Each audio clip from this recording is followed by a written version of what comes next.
সবাইকে জানাই আমার পক্ষ থেকে সংগ্রামী সালাম। আসসালামু আলাইকুম। আমি আছি বিপ্লব নারায়ণগঞ্জ। আমি আসলে ভালো তেমন লিখতে পারি না, আঁকিতেও পারি না, তবু কবিতা পাঠ করে শোনাচ্ছি। কবিতার শিরোনাম হাদি হত্যার বিচার চাই।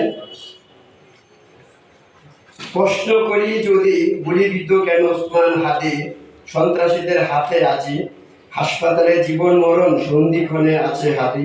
এদেশের মানুষগুলো কখনো হয়নি সোজা, কেন যে এত বাজে? সন্ত্রাসীদের কর্মকাণ্ডে হাদির মরণ ঘণ্টা বাজে, কেন এমন হলো আমাদের সমাজে? ছোট্ট সেই শিশুকে এখন দেখবে কে? বাংলা মায়ের দামাল ছেলেরা যখনই সকল বাধা পেরিয়ে আসে মাঠে, তখনই ঘরের শত্রু ষড়যন্ত্রের ভার পাতে। এই কি ছিল ওসমানের নিয়তি? এদেশের মানুষ তাকে দিল কি?